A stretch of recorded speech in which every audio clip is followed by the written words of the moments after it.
for time for a coffee and some interesting facts about you, Will, if that's okay. We're going to ask us a couple of questions. Always like to start with favourite film. So I was thinking about this, and it's quite difficult because I kind of have a lot of films that I would class, but one, I actually watched it years ago for the first time, but Shawshank Redemption, which is quite weird considering now that we're doing a lot of work in prisons as well, not helping people escape, but no, I watched it again fairly recently. My wife had never watched it. I said, right, we're sitting down and we're watching this film, and she loved it as well. But I don't know what it is about it. The story's great. Obviously, the actors in it are awesome. But I just loved it. Just came away just thinking, what an epic film. It's a classic, isn't it? Actually, that's one of it. I need to download some films for the plane, so I think that needs to be on my list because I don't think I've watched it for at least 10 years. And it's a long one as well, so it will take up a lot of time. There you go. Especially as I'm on EasyJet, so you know. That's true. So, favourite book? What have you been, or book that you've been reading lately that's sort of so really I'd say the last book I read probably is now my favourite book. So it's a little plug. I mean, it's an old one.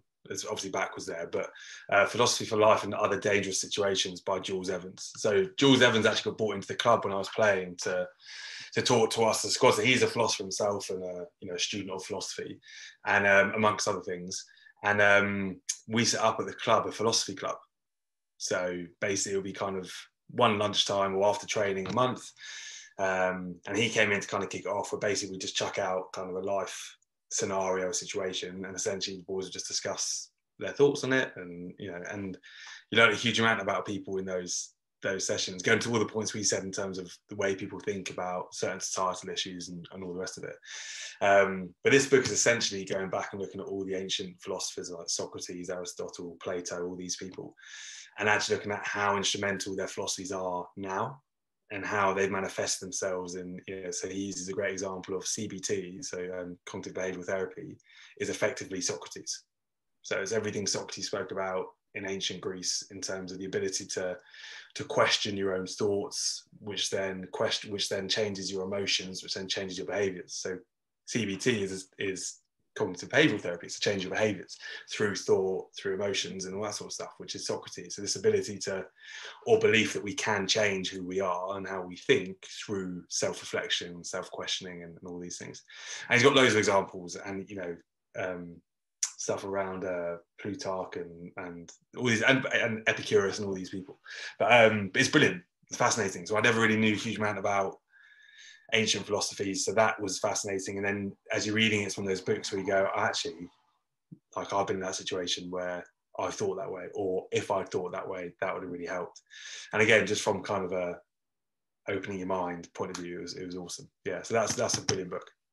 And that's going to have to go on my reading list. I don't know about you, but one of the things I've probably with age and obviously the way that you have to deal with relationships as you become older or you become more senior, you become a parent, sort of reflecting on my own behaviours. And one of the things that I've really tried to remember now is that 90% of life is created in your mind. So it's that whole thing of the narrative you tell yourself. And sometimes I really have to check myself and say, that's just what you're telling yourself, and often we'll go into a situation or scenario, we'll deal with a certain relationship because we have created that already in our mind. And it's really about that manifestation. I talked to my son, who's 12 actually. We were going off to a family, not wedding, as you've been away for recently, but it was a family birthday. And as with all big families, there's lots of different age children, there's different age people, and they made a comment beforehand about saying, well, what if we get left out? And I said, okay, if you go into that weekend thinking I'm going to get left out, or I'm not going to be with the older kids, or that will happen because you will give out that vibe, and they will then not, or if you go into it, go, right, I'm going to have a great time, I'm just going to relax. So that's exactly what they did, and guess what? They had an amazing time. So yeah, it's just that whole thing of, not sure if they get it right every time, as neither do I, but that manifestation and the whole mindset piece, isn't it? As coaching, limiting beliefs and And this is it. And it's kind of, he talked a lot around Socrates used to kind of just go into the street and just strike a conversation with someone, find out what they thought, and then just basically question what they thought. So why do you think that? What experiences you had that makes you think that way? And what you often find is actually there's no real evidence to back up a lot of what we think. As you say, it's just kind of this thing we have in our mind. Maybe one thing has happened one time, and actually it goes quite nice into one of the things Henry talks around. Henry talks around this whole thing of like, the reason our lives are so governed by when bad things happen is because bad things don't happen that often. So every day will be filled with positive. We'll have a nice meal, nice cup of tea, we'll have good conversations every single day. But because they happen so regularly, that becomes part of your normal life. That's expected. When something bad happens, because it's not very often, it kind of interjects and stops your life. And you're like, whoa. And that's why it then has such a big impact on us. You know, it's like when going to holidays, you look for a hotel. If I find a hotel will have 9 brilliant reviews or have 1 really bad review, you won't book it because of that 1 bad review, not the other 9 that actually say it's a really good place to stay. That's the way interesting your mind works. This whole thing of then questioning it, again, okay, actually, is that the right thing to do when actually the evidence tells me this, or when actually my own experiences tell me that? So so even just even the fact that's drawn up this conversation is it's a good one to read.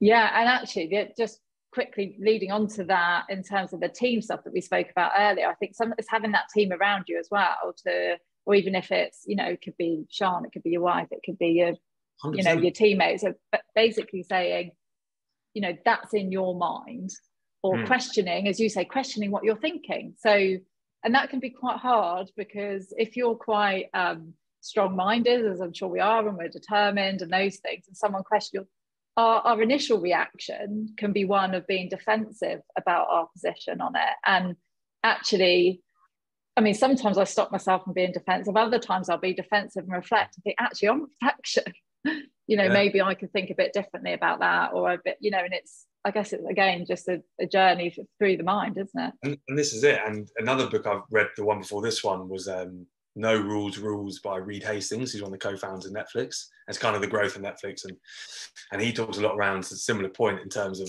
like, someone has a new idea, they're not allowed to progress with that idea until they farmed for dissent. And he uses the term farm for dissent. So this whole thing of actually go out and get people to question your idea, to question what you're thinking and what you're doing, because what will happen is they'll spot little holes that you didn't see that will then make the idea even better. And they'll also make you realize, actually, this is a non-starter, or I've absolutely nailed this. So by the time you do progress with it, you've kind of leapfrogged all those itty bitty conversations. And it's something that, I've spoken to the guys that I work with in 101st around this ability to not necessarily do it that formally, but if you have an idea or you're unsure of something, ask one of us. Ask one of us to try and find a flaw in it, try and find a hole in it, because actually in doing it, you make it stronger. Or you realise it's a non-starter, which then you save everyone a lot of time. Do you know what I mean? But it's just that whole mindset of, this encouragement of questioning what we're doing, and not just going along with stuff because that's what we did before. Yeah, and that takes bravery and courage, like we were saying earlier about owning up to mistakes. And I can think of times where you get that gut feeling, don't you, where someone questions and you're like, oh, but hang on a minute. Yeah. But, and it's trying to recognise that will happen. It's how you then deal with that and how you react. Because if you just respond defensively, then people won't give you their honest opinions. Definitely. And they'll just watch you fail. And this is it. We always say to people, give me honest feedback about it.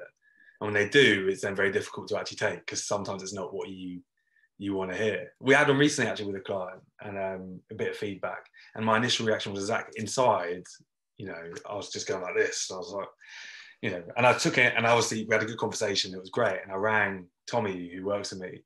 I told him about it, and he did exactly this process and basically questioned, well, why do you think that? Like, what about this? What about that? And actually come out of that, and you go, okay, actually, no, that makes a lot of sense. And you just, going back to our first conversation around the acceptance piece, it helps with all that as well. It helps you just get over that initial hurdle to then be able to kind of move on with stuff. Yeah, to move on. So speaking of moving on, really want to know your interesting facts. So what's the one thing? So obviously we go Google you, you're on Wikipedia, we'll find out lots about you when you were born.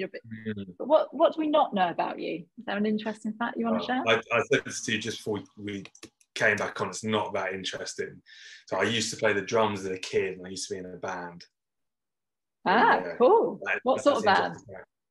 Well, I was really into heavy metal as a kid. I actually still am, to be fair. I got quite eclectic. I'm everything from like Take That through to Metallica, and everything in between. But no, so we were a bit of like a metal.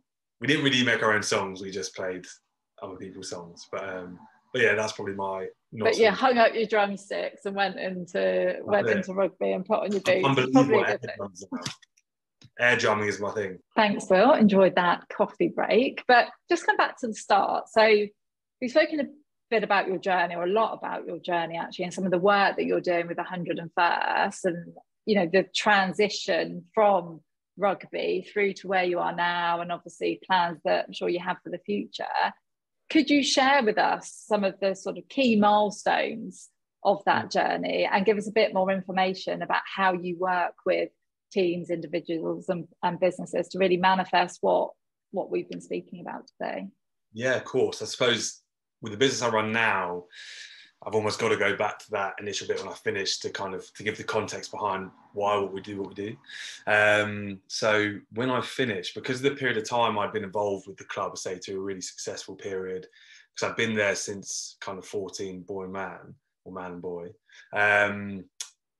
They gave the opportunity to start essentially kind of a consultancy business, which was called the Saracens Way, as you said at the start, which is basically looking at the success that we'd had on the pitch and how actually it wasn't predominantly driven by what happened on the pitch. It was predominantly driven by everything that happened off the pitch. So the rugby, or the job, was the byproduct of getting the right people in the right environment, the right purpose and the right values, and all these sorts of communication patterns and all that sort of bit. And when you actually look at that, that's not specific to rugby, it's not specific to Saracens, it's not specific to sport. You can kind of lift that, repackage, reframe, reapply it anywhere. You just got to apply it in the given context of the people you're working with. So I got given the chance to start that, as I said at the beginning of the recording, to say I knew little about business when I finished playing rugby is an understatement. When I was playing, I was always quite good at, I did some work experience at a law firm and other bits and bobs, so I did put myself out there. But when I finished playing, I thought that was still at 17.5%. And so I very quickly got that invoice sent back to me and saying you might want to check your numbers. I think one of the first sessions I set up, the events team at the club emailed me saying, do you want F&B for the event? Obviously food and beverage. Now I thought she meant Facebook. So I said, well, I've not got a Facebook page for the Saracens Way. She said, no.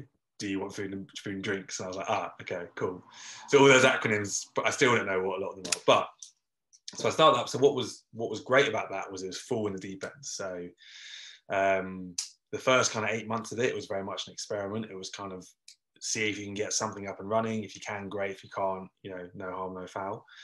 And very quickly, because at the time we sat behind obviously a very strong brand and all the rest of it, it quickly kind of built up a bit of a pace. So I did everything. So I built it, I created it, I sold it, I marketed it, I delivered it, I did the whole shebang, which from a learning point of view was invaluable, because someone said to me at the start, you should get like an apprentice or someone to help you with all the admin side of it. And I said, well, I don't really want to, because if I do that, I'm not going to know what that part of the business is and how it runs. So I'd rather know it all, and then I can look at.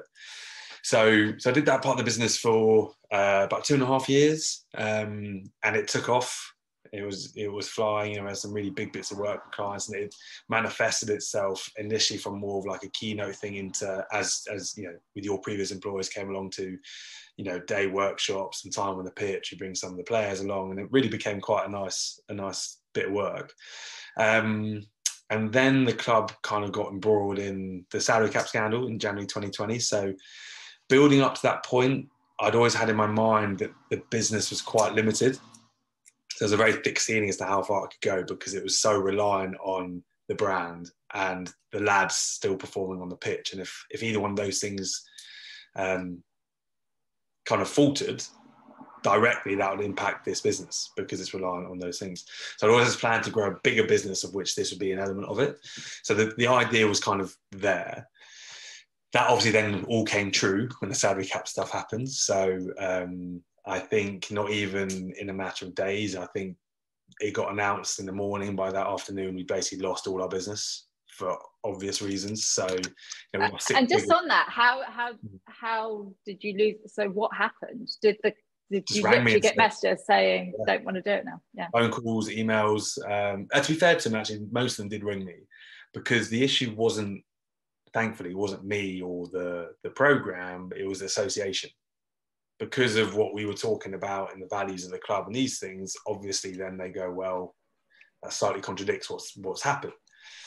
And for me, you know, there's nothing to, going back to the point of being defensive, I couldn't get defensive. There's nothing to come back to that with other than I completely understand, you know, because it was clear as day what had happened very much. But what were you feeling in that moment? What sort of feelings were going around your mind? Yeah, I was livid. I was fuming, because not even from a business point of view, from a very personal point of view. And I said to Sean, and you talked to some of the other ex-players at the time, I know obviously it's all moved on now, so there's no point kind of hashing old wounds. But no, I was furious, because, you know, for me, what I finished playing, and I had the ability to look back and be really proud of what we did, and, you know, played in finals and won cups, and all that now was under the spotlight and being questioned.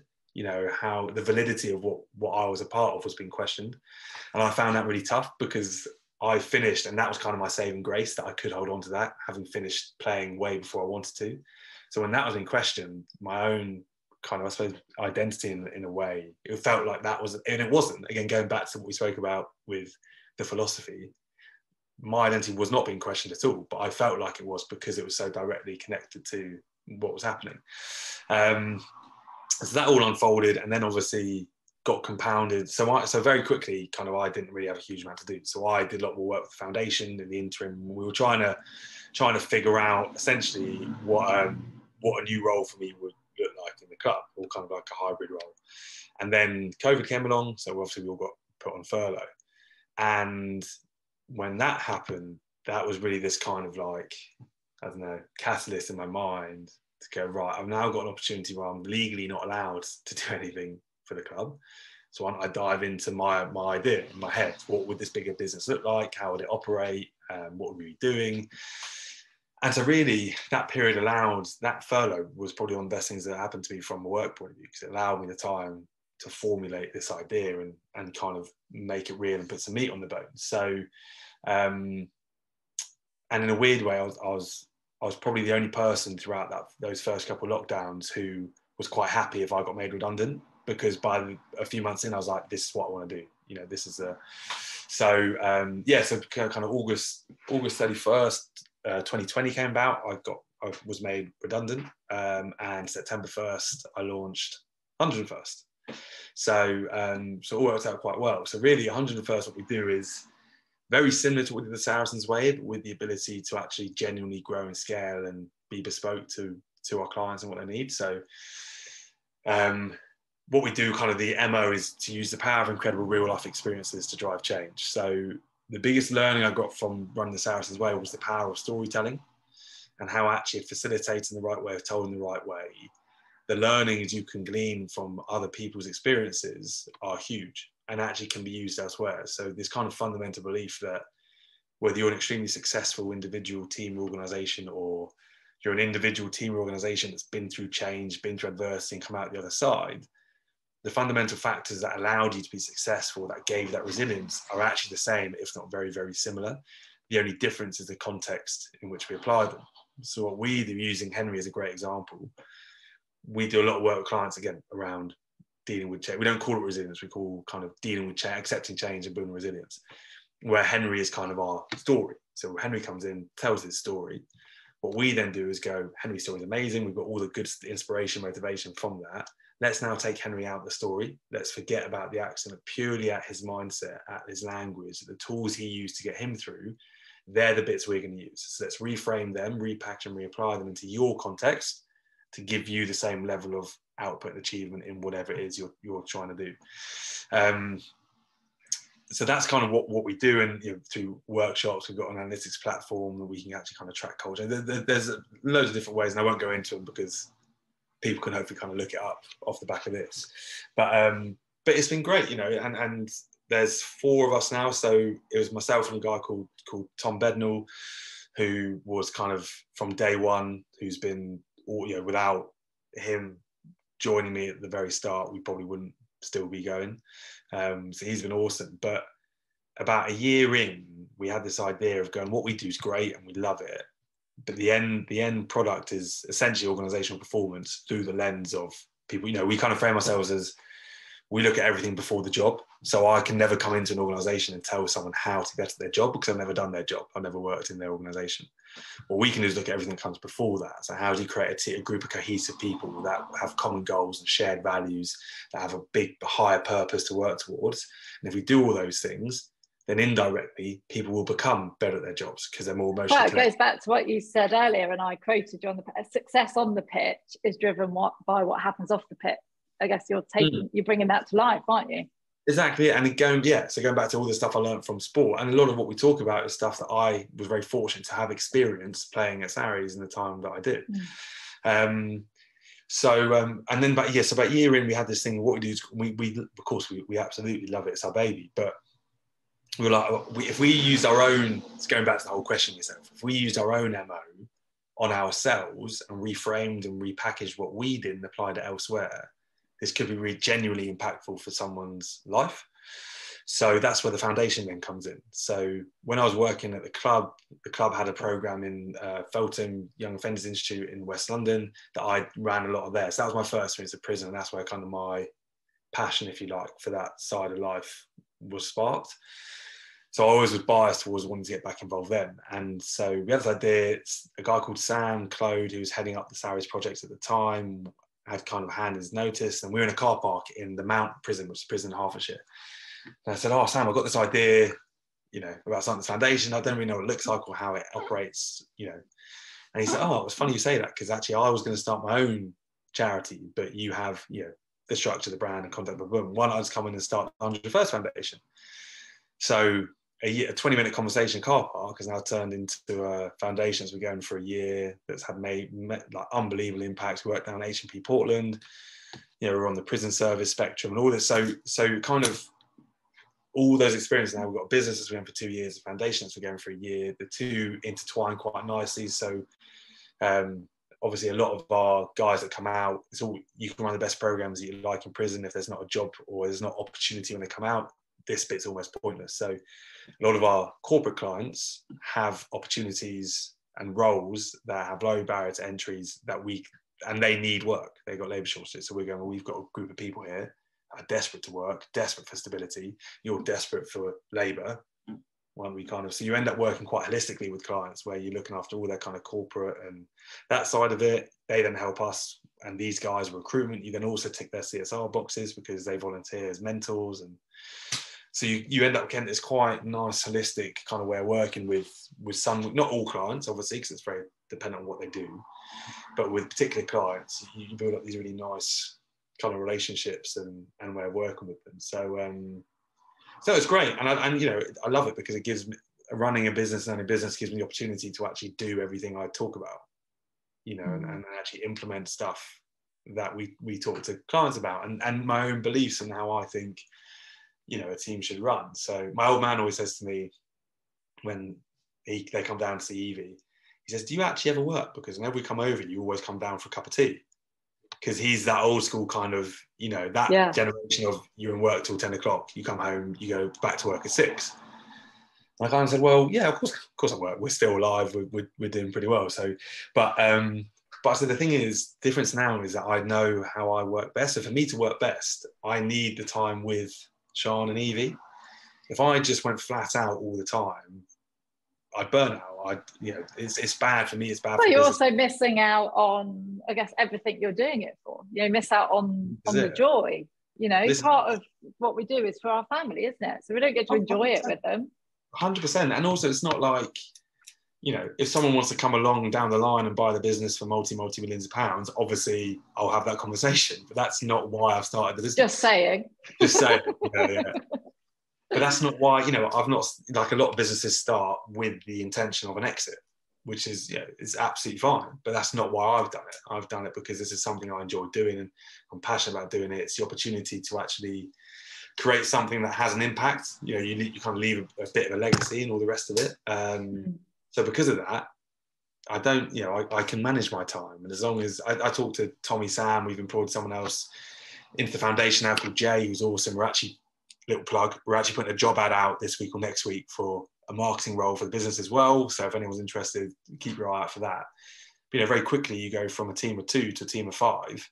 And it's not, don't get me wrong, it's a tiny little team, of course it is. But even in that team, you've got people to manage, and you've got to kind of instill your philosophy and understand what their philosophies are, and try and amalgamate the two to create this environment that people actually genuinely care about and want to be a part of. And if they do, and that takes time, but if they do, then the indirect byproduct is that they're going to work harder because they're bought into the purpose of the organisation. We're bought into each other and all those good things. So that's the bit that I get most excited about with the business, to be honest, is actually trying to ourselves create our own environments. If we do that, then naturally how we interact with clients and stakeholders is going to mimic what we already have, which is only going to be, theoretically, this is all theory of course, but theoretically is only a good thing. Yeah, well, it goes back to what you're saying about what happened with the Saracens way piece as well, isn't it? And that you've got to live and breathe, and otherwise it's just the integrity of your proposition just isn't there. So it starts with you, and then obviously how you work with the businesses. And we spoke about culture obviously earlier in the conversation, but also we sort of mentioned it there. Could you give us an example, almost like a case study, obviously not divulging any confidential information, but sort of case study where you've worked with a business and you've seen that sort of, as you say, change occur, and what maybe some of their aha moments or lessons have been through that period? Yeah, sure. So what's really interesting for us is obviously year one, starting in COVID as well, was very kind of bitty and hand to mouth. So it's the odd kind of session here and there. So you're not necessarily creating change per se, but you're kind of igniting that way of thinking for them to run with. Whereas this year we've actually kind of, I call them actual bits of work. So, you know, so substantial. So with one, a multinational food retailer, we've signed so we're doing kind of a year-long program with them, where essentially it's running the same session but throughout the whole business. And that's really interesting, because what you find is, although the session's the same, obviously you're framing it around slightly different questions and issues dependent on the team or department or the area of the business that you're working in. But what always happens is, what you find is that everyone fundamentally has the same problems, because when you strip it back, every issue comes back to people. Yeah, unless it's a technical fault or a computer's crashed, every single problem anyone faces with comes back to a relationship somewhere down the funnel, which is great, because the problems are like this, the solutions are like that. You know, the bit you've actually got to fix is here. And if you get that bit right, then these things all start to kind of fall into play. So the way we kind of attack it a lot of the time is like, we need everything out on the table. Like, we can't go back to the acceptance piece. So we can't actually create change if we don't know what each other think about this given situation. A lot of time people have never spoken to each other. So what you find is a lot of the kind of aha moments come when someone will say something, and someone that's worked with them every single day in the same team, not necessarily now to hybrid work, but used to sit next to them, goes, I had no idea that's what you thought about this. And you go, but you're working in the same team, trying to attempt to solve the same problems. And you're coming at it from diametrically opposite points of view without knowing that you are. So you can never fully kind of maximize your ability to work together, because you haven't had this fundamental conversation of actually, what do you think about this? Well, it's like being on a pitch, isn't it, as a player, and not knowing each other's strengths, you know, what position you should be, and playing blind without numbers and just playing. Yeah, okay, you might watch your way through because you've got some, you know, decent rugby players on there, but you're never going to perform optimally. You're going to get in each other's way. Because you don't know each other's strengths and weaknesses. You don't know 100%. What position you play. 100%. And this is it. Going back to the stuff that, you know, the sport and then it's kind of going, well, once we have it open and you create that environment to do it, it's then going, so what do we do with that now? So it's then going, okay, so how do we now move forward with this? So that's kind of then where we use the stories and the experiences, because that gives the vehicle, so that gives them that It's that thing to kind of hang their hat on, to say, well, this person did it and this is where it got them. Right, so now that's that inspiration piece. Now let's use that language, let's use those mindsets to take what we have and make it real and have an impact on whatever the framing issue or question is that we're looking at. So that's one thing from like a workshop point of view. From the data side of it, so we're actually going through the report after this. This is my next call after this, actually. So we've just done a data capture on 11,000 teachers across the world for a private education provider. And that's very much looking at kind of the culture of the different geographies and different schools and different departments. And then what you do from that is it gives you the ability to hone in on a cohort. So, let's say, for example, the higher level issue is they want to improve retention, obviously reduce attrition. What it gives you ability is to find out that this cohort actually don't feel like they get rewarded in the right way, don't feel like they have the trust of the managers, Oh, and funny enough, that's also the majority of where the attrition is in that group of people. So now you know what one of the fundamental drivers is as to why people are leaving, so that you can kind of go in and, or what is the experiences you're having that's making you score these things the way you're scoring them, put the two together and go, okay, so mitigate that. This is what we look to do from a program of work point of view. And then we also have kind of one-on-one executive coaching offering as well, where we have kind of associate coaches, obviously people like yourself, where when the client comes along, here are our coaches, and then we go from there. So it's kind of grown, I wouldn't say 2 arms and 2 legs. It's probably grown an arm and a leg each. This year, hopefully we grow the second leg and the second arm. But it's great. It's growing like, and it's again, I think because in kind of this consultancy world, I think we're quite niche and quite left field from the point of view that we're very honest. And a lot of people are quite taken aback when I say I cannot make your team directly better at what they do. It's impossible because I've never done it. But what we can do is, and I think that's something that I was talking to Tommy, Sam and Jay in the foundation as well, and hopefully the new hire we get, that's who we are. I almost don't like calling us management consultants because that comes with a certain connotation, a certain skepticism. And I don't think we are. I don't know what we'd fall under. We technically fall under that bracket, of course we do, but I don't think that's how we act and how we operate. Performance consultants, whatever it might be. I'm very happy for people to kind of figure that out. But it's but who we are is very upfront and honest, and even the analytics, actually, as much as it allows us to understand the clients better, which is the primary reason. What the kind of secondary is actually it measures us. Because if a client's tracking themselves over a year and we're working with them, what it tells them is whether or not our interventions are having any impact. Yeah. And I think even kind of that ability to hold the mirror to yourself, I think is quite a refreshing thing in the space we work in. I love the fact you've got the platform, because it's the data piece, because you're always going to have some people in the room that are saying, oh, why are we doing this? What's the benefit in this? But actually, having the data can be really powerful, not just for that group of people, but also when you're looking at measures of success, or you're looking at, where they are on that journey, and be able to look back on some of those data points. Some people just speak to data, not the intangible. So it's just, I love the fact that you've got that. And it also goes to the point of narratives. People in businesses and leadership positions will tell themselves a narrative about a certain individual, certain teams, or why the business where it is. When you show them the data, actually very much is the opposite. And it gives them that ability to go, well, it's almost a bit like Moneyball. That was very close on my list of favourite film, Moneyball. I don't think I've seen it. Oh, you need to watch it. So it's basically baseball as a scout, and people scout on, oh, he's got a really nice looking swing, or he's grown up in this environment. Whereas this guy's going, no, I need to know how many times they hit the ball, how many bases they get on, so it's all the data. It's the same sort of thing. People will kind of have a feel, which is great, and you do need that, but sometimes it has to be backed up by what's actually happening. And equally, but we have the data, and sometimes the data tells you a narrative that isn't true. So what we then do off the back of the data is we will then go and talk to the people and find, so you have the quantitative information. We then find the emotions and the experiences, which are the qualitative side of it, and then the work comes from meshing the two together. Okay, they scored it this way because this is the experiences they're having, therefore we need to look at X, Y, and Z. And data's relative, it's all depends who's looking at it and all that kind of stuff. But it's extremely useful for us, and it's kind of proven to be a bit of a unicorn for us, really.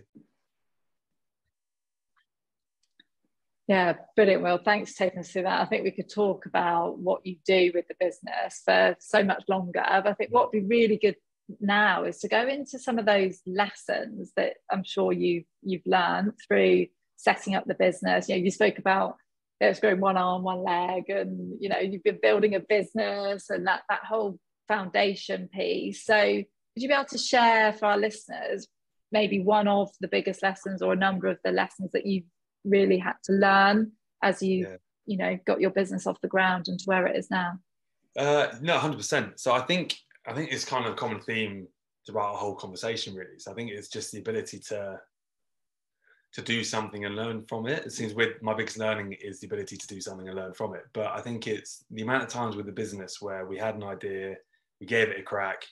So for example, during COVID and obviously the subsequent lockdowns, no one could get together. So we started doing stuff virtually. Some of them went phenomenally. Some we didn't sell a single place for, and all these sorts of things.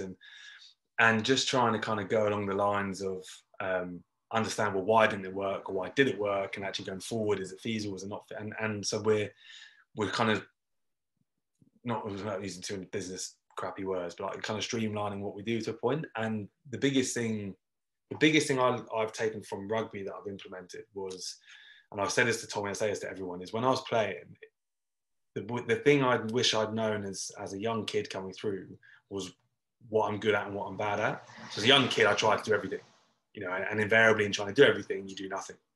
So you make a mistake and you try and make up for the mistake by doing something that actually isn't in your remit, and then you make another mistake, and I put until I was 24 or so when I realised, right, what I do, how I add value to this team is I make a ton of tackles, I turn over the ball, and I stick my head in dark places. That's what the team needs from me. So if I've got the ball and Mako Vinipola's outside me, why the hell would I carry it when I'm probably going to get absolutely crunched, whereas he's going to run through and, so I'll get out and I'll support him. So that ability to how do I add value to the team and knowing what I do. So in the business is very similar, where at one point we started rattling off all these different ideas, and I had to take a step back and go, no, like this isn't, let's do what we do as best we can. How do we add value to clients? We add value to clients by doing X, Y, and Z. That's what we do.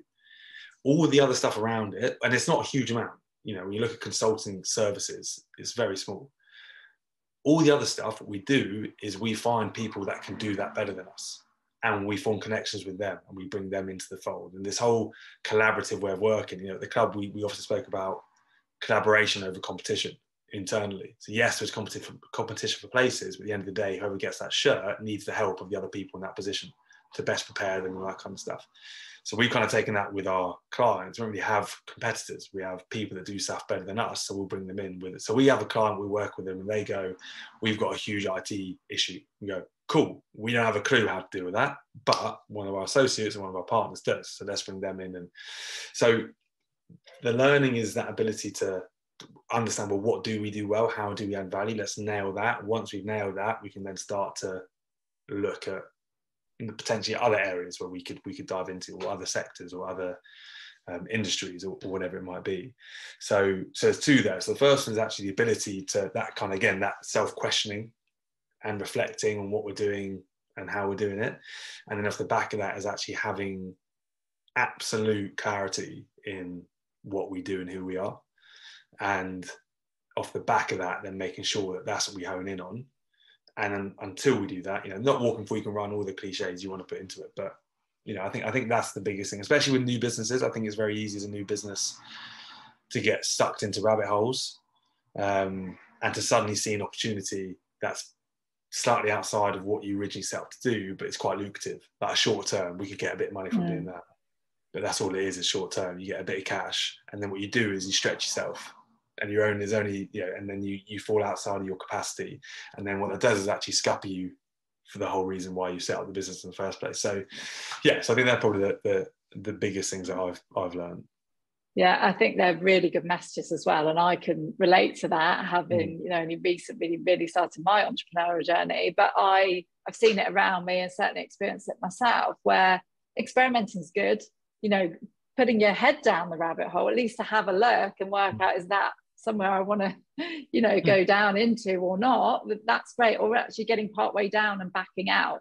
But it's when you're too far down, and as you say, it's then impacting other things. And I think what you speak about there, where you've tried things, some things have worked better than others, and over time you sort of funneled down or up, whichever way you look at it, in terms of, okay, these are where we're really going to focus. And I think, a lot of people can probably relate to that. And even larger businesses, can go through their phases where they're trying to do too many different things, or they're not clear on their proposition. But the quicker you can hone in, the better. And it sounds as though that's something that you guys have done. Touching wood, in the process of doing, in the process. Well, I've really enjoyed our conversation. We've got so much out there. I feel like we could have done several episodes of, so much in there. But what we have got from today are just some really invaluable lessons in terms of how we accept and how we think about things. And I love that whole point around just positioning in the mind, that narrative we create in our mind. Definitely going to go off and read the book that you've recommended as well, and look forward to speaking again soon and seeing where 101st goes in the future. Thank you very much. Well, thank you for having me on. It's been great. I've loved it. Thanks, Will. Awesome. Thanks, Sam.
Yeah, brilliant. Well, thanks for taking us through that. I think we could talk about what you do with the business for so much longer. But I think what would be really good now is to go into some of those lessons that I'm sure you've learned through setting up the business. You spoke about it's growing one arm, one leg, and you've been building a business and that whole foundation piece. So would you be able to share for our listeners maybe one of the biggest lessons or a number of the lessons that you've really had to learn as you got your business off the ground and to where it is now? No, 100%. So I think it's kind of a common theme throughout our whole conversation, really. So I think it's just the ability to do something and learn from it. It seems with my biggest learning is the ability to do something and learn from it. But I think it's the amount of times with the business where we had an idea, we gave it a crack. So for example, during COVID and obviously the subsequent lockdowns, no one could get together, so we started doing stuff virtually. Some of them went phenomenally, some we didn't sell a single place for, and all these sorts of things, and just trying to kind of go along the lines of understand, well, why didn't it work, or why did it work, and actually going forward, is it feasible, is it not? And so we're kind of not using too many business crappy words, but like kind of streamlining what we do to a point. And the biggest thing I've taken from rugby that I've implemented was, and I've said this to Tommy, I say this to everyone, is when I was playing, the thing I wish I'd known as a young kid coming through was what I'm good at and what I'm bad at. So as a young kid, I tried to do everything, and invariably in trying to do everything, you do nothing. So you make a mistake and you try and make up for the mistake by doing something that actually isn't in your remit, and then you make another mistake, and I put until I was 24 or so when I realised, right, what I do, how I add value to this team is I make a ton of tackles, I turn over the ball, and I stick my head in dark places. That's what the team needs from me. So if I've got the ball and Mako Vinopola's outside me, why the hell would I carry it when I'm probably going to get absolutely crunched, whereas he's going to run through and, so I'll get out and I'll support him. So that ability to how do I add value to the team and knowing what I do. So in the business is very similar, where at one point we started rattling off all these different ideas, and I had to take a step back and go, no, like this isn't, let's do what we do as best we can. How do we add value to clients? We add value to clients by doing X, Y, and Z. That's what we do. All the other stuff around it, and it's not a huge amount, when you look at consulting services, it's very small. All the other stuff that we do is we find people that can do that better than us, and we form connections with them and we bring them into the fold. And this whole collaborative way of working, at the club, we often spoke about collaboration over competition internally. So yes, there's competition for places, but at the end of the day, whoever gets that shirt needs the help of the other people in that position to best prepare them and all that kind of stuff. So we've kind of taken that with our clients. We don't really have competitors. We have people that do stuff better than us, so we'll bring them in with it. So we have a client, we work with them, and they go, we've got a huge IT issue. We go, cool, we don't have a clue how to deal with that, but one of our associates and one of our partners does. So let's bring them in. And so the learning is that ability to understand, well, what do we do well? How do we add value? Let's nail that. Once we've nailed that, we can then start to look at potentially other areas where we could dive into, or other sectors or other industries or whatever it might be. So there's two there. So the first one is actually the ability to that kind of, again, that self-questioning and reflecting on what we're doing and how we're doing it. And then off the back of that is actually having absolute clarity in what we do and who we are. And off the back of that, then making sure that that's what we hone in on.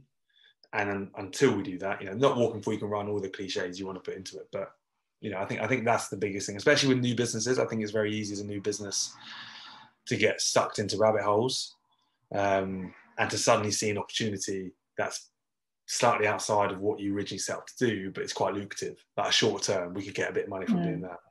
But that's all it is short term. You get a bit of cash, and then what you do is you stretch yourself, and your own is only, and then you fall outside of your capacity. And then what that does is actually scupper you for the whole reason why you set up the business in the first place. So, I think they're probably the biggest things that I've learned. Yeah, I think they're really good messages as well. And I can relate to that, having, only recently really started my entrepreneurial journey. But I've seen it around me and certainly experienced it myself, where experimenting is good. Putting your head down the rabbit hole, at least to have a look and work out, is that somewhere I want to, go down into or not? That's great. Or actually getting partway down and backing out. But it's when you're too far down, and as you say, it's then impacting other things. And I think what you speak about there, where you've tried things, some things have worked better than others, and over time you sort of funneled down or up, whichever way you look at it, in terms of, okay, these are where we're really going to focus. And I think, you know, a lot of people can probably relate to that. And even larger businesses, you know, even larger businesses can go through their phases where they're trying to do too many different things, or they're not clear on their proposition. But the quicker you can hone in, the better. And it sounds as though that's something that you guys have done. Touching wood, in the process of doing, in the process. Well, I've really enjoyed our conversation. We've got so much out there. I feel like we could have done several episodes of, you know, so much in there. But what we have got from today are just some really invaluable lessons in terms of, you know, how we accept and how we think about things. And I love that whole point around just positioning in the mind, you know, that narrative we create in our mind. Definitely going to go off and read the book that you've recommended as well, and look forward to speaking again soon and seeing where 101st goes in the future. Thank you very much. Well, thank you for having me on. It's been great. I've loved it. Thanks, Will. Awesome. Thanks, Sam.